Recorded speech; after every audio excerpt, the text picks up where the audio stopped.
میں گھر سے نکل کر روڈ پر چلا جا رہا تھا کہ ایک بابے نے زمین سے چھوٹی سی ٹہنی لی اور فرش پر رگڑ کر بولا، لو میں تمہیں انسان کو بندہ بنانے کا نسخہ بتاتا ہوں۔ اپنی خواہشوں کو کبھی اپنے قدموں سے آگے نہ نکلنے دو۔ جو مل گیا اس پر شکر کرو، جو چھن گیا اس پر افسوس نہ کرو۔ جو مانگ لے اس کو دے دو، جو بھول جائے اسے بھول جاؤ۔ دنیا میں بے سامان آئے تھے، بے سامان واپس جاؤ گے، سامان جمع نہ کرو۔ ہجوم سے پرہیز کرو، تنہائی کو ساتھی بناؤ۔ جسے خدا ڈھیل دے رہا ہو اس کا کبھی احتساب نہ کرو۔ بلا ضرورت سچ فساد ہوتا ہے، کوئی پوچھے تو سچ بولو، نہ پوچھے تو چپ رہو۔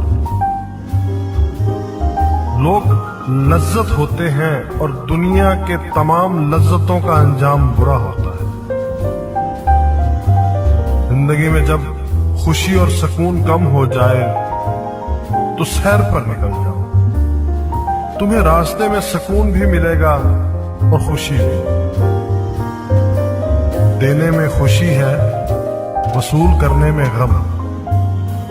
دولت کو روکو گے تو خود بھی رک جاؤ گے، چوروں میں رہو گے تو چور ہو جاؤ گے۔ اللہ راضی رہے گا تو جگ راضی رہے گا، وہ ناراض ہوگا تو نعمتوں سے خوشبو اڑ جائے گی۔ سادھوؤں میں بیٹھو گے تو اندر کا سادھو جاگ جائے گا۔ تم جب عزیزوں، رشتہ داروں، اولاد اور دوستوں سے چڑھنے لگو تو جان لو اللہ تم سے ناراض ہے۔ اور تم جب اپنے دل میں دشمنوں کے لیے رحم محسوس کرنے لگو تو سمجھ لو تمہارا خالق تم سے راضی ہے۔ ہجرت کرنے والا کبھی گھاٹے میں نہیں رہتا۔ بابے نے ایک لمبی سانس لی، اس نے میری چھتری کھولی، میرے سر پر رکھی اور فرمایا، جاؤ تم پر رحمتوں کی یہ چھڑی آخری سانس تک رہے گی۔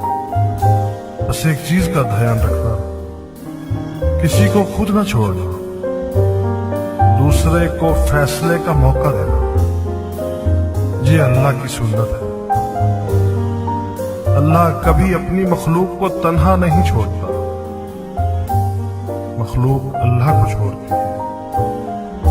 اور دھیان رکھنا، جو جا رہا ہو اسے جانے دینا، مگر جو واپس آ رہا ہو اس پر کبھی اپنا دروازہ بند نہ کرنا۔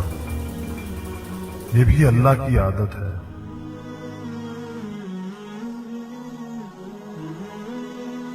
اللہ واپس آنے والوں کے لیے ہمیشہ اپنا دروازہ کھلا رکھتا ہے۔ تم یہ کرتے رہنا، تمہارے دروازے پر میلہ لگا رہے گا۔ میں واپس آ گیا اور مجھے انسان سے بندہ بننے کا نسخہ مل گیا۔